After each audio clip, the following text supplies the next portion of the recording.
오늘은 데살로니가 전서 2장입니다. 목회의 참스성 1절 읽겠습니다. 형제들아, 우리가 너희 가운데 들어간 것이 헛되지 않은 줄 너희가 친히 아나니. 데살로니가 전서는 주 50년대 초반에 기록되었습니다. 바울의 2차 선교 여행 중입니다. 마케도니아 북부 데살로니가로 왔습니다. 안식일마다 회당에 찾아갔습니다. 3주간 말씀을 전했습니다. 헬라의 중년 여성들이 또 기부인들이 말씀을 듣고 감동을 받았습니다. 이것을 유대인들이 지켜보고 있었고, 복음을 방해하기 위해서 시장의 갱단과 연대를 해서 폭동을 일으켰습니다. 원천적으로 전도의 문을 닫도록 전도자들을 쫓아내버렸습니다. 바울은 베레아를 거쳐서 아덴을 지나 고린도까지 왔습니다. 다행히 브리스길라와 아굴라 부부를 만나게 됩니다. 데살로니가에 머물면서 교회를 세운 디모데가 돌아왔습니다. 그리고 데살로니가 교회의 소식을 전해 주었습니다. 지난날 돌이켜보면 짧은 3주간의 전도 사역이었습니다. 그러나 그 전도의 걸음이 헛되지 않았다라고 바울은 말을 합니다. 데살로니가 교회가 세워졌습니다. 유대인들은 복음 전도를 방해했습니다. 핍박했습니다. 강계를 꾸몄습니다. 악소문을 퍼뜨렸습니다. 그 당시 헬라 사회 또 이교도 사회에서는 어디에나 지역 종교가 있죠. 고린도에도 신전이 있었고, 그 신전 안에는 수많은 종교 행위를 빙자한 부도덕한 일들이 많이 일어났습니다. 신전 안에 창기들이 많이 있었습니다. 이렇게 갑자기 나타난 이 복음 전도자들 역시 그런 부류로 판단되었습니다. 편견을 가지고 색안경을 끼고서 보았습니다. 나쁜 방향으로 생각을 할 때 사탄도 얼마나 부추기고 거짓된 확신을 가지게 합니까? 그래서 사실로 인지를 하는 것입니다. 거짓 소문을 퍼뜨리기 시작합니다. 처음에는 카드라라고 하다가 나중에는 기다라고 확정을 해버리는 것입니다. 데살로니가에는 흑색 선전의 황사가 뒤덮였습니다. 3절 4절에 보시면 우리의 권면은 간사함과 부정에서 난 것이 아니요 속임수로 하는 것이 아니라 오직 하나님께 옳게 여기심을 입어 복음을 위탁받았으니 우리가 이와 같이 말하면 사람을 기쁘게 하려 함이 아니요 오직 마음을 감찰하시는 하나님을 기쁘시게 하려 함이라. 너희도 알거니와 우리가 아무 때에도 아첨하는 말이나 탐심에 달을 쓰지 아니한 것을 하나님이 정언하시느니라. 우리 아들이 기독교 고등학교를 나왔습니다. 그 기독교 고등학교라고 하지만은 다 믿는 아이들이 아닙니다. 그 중에는 목회자 자녀인 우리 아이에게 이렇게 말을 합니다. 너희 아버지가 목사면은 교회에서 월급을 받겠구나. 돈을 벌기 위해서 교회를 해도 되느냐라는 질문을 많이 들었다고 합니다. 노골적으로 말해서 먹고 살기 위해서 돈을 벌기 위한 목적으로 교회를 목회를 해도 되느냐라는 질문입니다. 목회자는 복음으로 산다라고 예수님께서 말씀했습니다마는 우리 젊은 청소년들이 그 정도까지 대화를 나눌 줄은 몰랐습니다. 대가를 요구하는 목회자, 대가를 기대하는 목회자, 참 이런 따가운 시선에서 자유할 수는 없습니다. 만일 예수님께서 하나님 아버지께 이렇게 질문했다고 합시다. 아버지, 제가 아버지의 뜻대로 이 험한 세상에 왔고 가난한 자들과 죄인들의 친구가 되어 살아왔습니다. 아버지께서 말씀하시는 대로 다 행했습니다. 그 대가가 십자가를 지는 것입니까? 겨우 이것뿐입니까? 수판을 튕겼다면은 예수님은 십자가의 길을 가지 않았을 것이고 구속의 역사는 일어나지 않았을 것입니다. 수지 맞는 장사가 아닌 것이죠. 야망을 위해서 목회를 한다고 합시다. 교회를 호구로 여기고 성도들을 물주로 생각을 하고 그렇게 하면은 성도들이 따라오겠습니까? 바울은 목회적 태도를 말해주고 있습니다. 야망을 위한 목회, 기업의 회장 정도의 대우를 기대한다고 합시다. 자본주의 사회에서 성공적 목회의 모델을 물량적 차원에서 많이 평가하지 않습니까? CEO와 같은 목회자, 성도들은 스스로 자신을 주주라고 생각을 하고 이제 부교육자들은 노동자가 되는 것이죠. 무엇을 목적으로 교회를 세운 것입니까? 전도는 하나의 교회 운영 투자가 모집을 위한 그런 방편으로 여긴다면 어떻게 되겠습니까? 바울이 성도를 세우는 목적은 어디에 있습니까? 12절에 이는 너희를 부르사 자기 나라와 영광에 이르게 하시는 하나님께 합당히 행하게 하려 함이라. 구원받은 자녀들을 세우는 것, 하나님의 성숙한 자녀로 세우는 것, 이것이 목회다라고 말을 합니다. 이것이 가능할까요? 과연 성숙한 모델은 어디에 있습니까? 우리가 그리스도를 본받아야 한다라고 말을 합니다. 근데 보이지 않는 그리스도를 우리가 어떻게 본받을 수가 있습니까?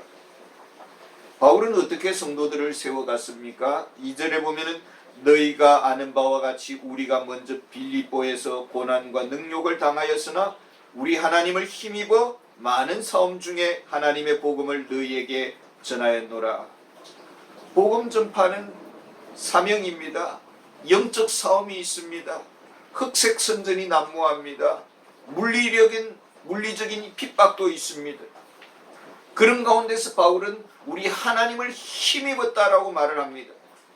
맞대응하지 않았습니다. 말다툼하지 않았습니다.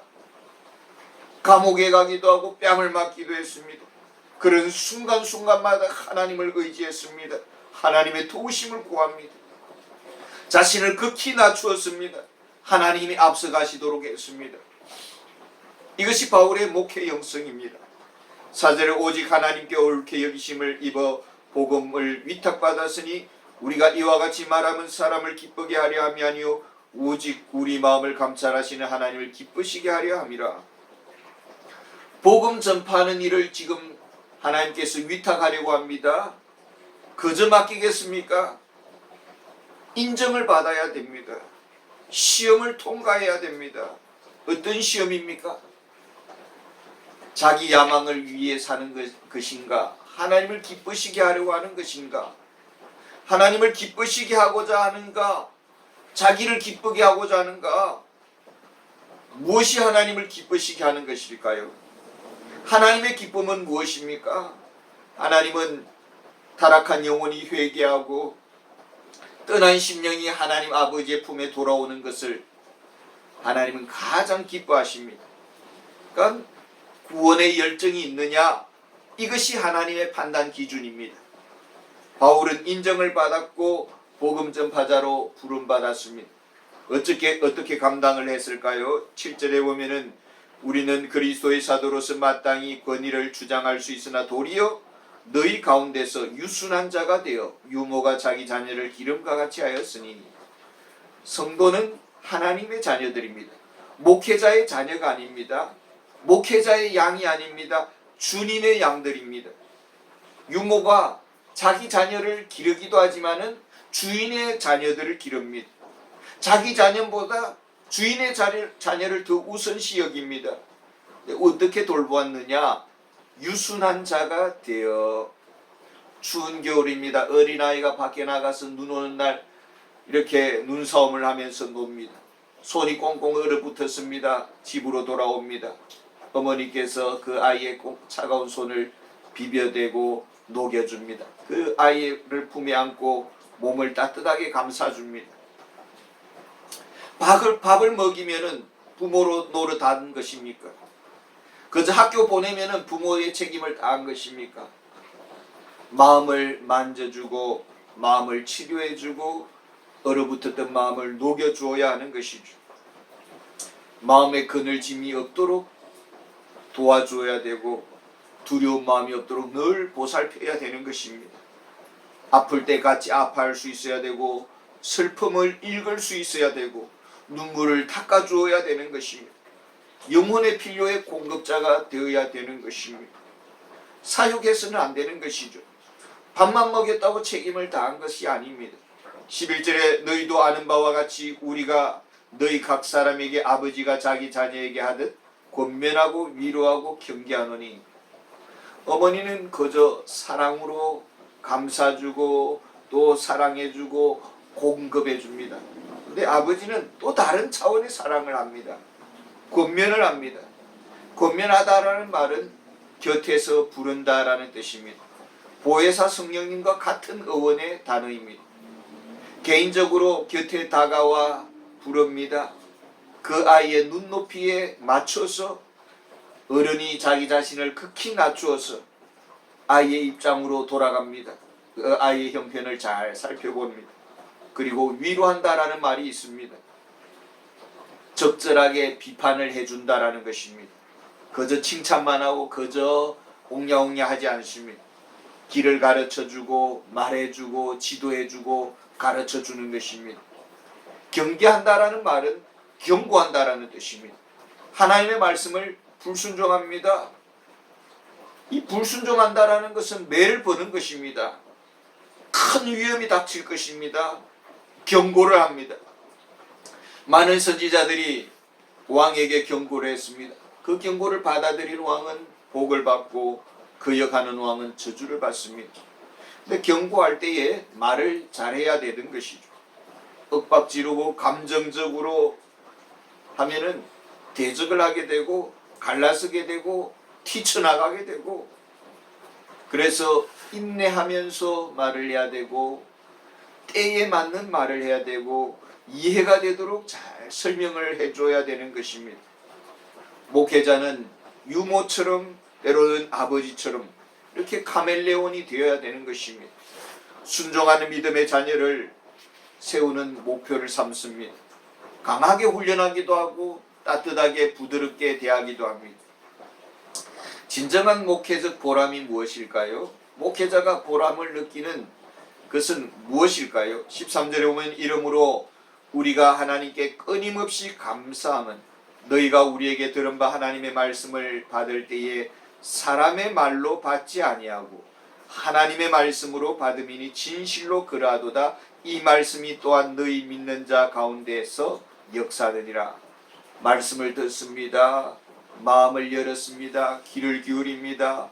머리를 끄덕입니다. 그리고 그 말씀을 머리에서 가슴으로 받아들입니다. D.L. 무디가 한 번은 초청을 받았습니다. 성도가 기업을 오픈했습니다. 근데 그 기업이 술을 만드는 양조장입니다. 예배를 드리고 축복해달라는 것입니다. D.L. 무디가 갔습니다. 예배를 드립니다. 설교를 했습니다. 그리고 이제 기도를 할 차례입니다. 하나님, 이 양조장이 당장 망하게 해주십시오. 이곳이 하나님을 기쁘시게 되는 영광 돌리는 집이 되게 해주십시오라고 그렇게 기도를 했습니다. 이때 그 주인은 천둥 같은 하나님의 음성으로 들은 것입니다. 그리고 그 양조장의 문을 닫아버렸습니다.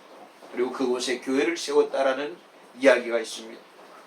하나님의 말씀으로 받아들입니다. 이것이 목회자의 보람입니다.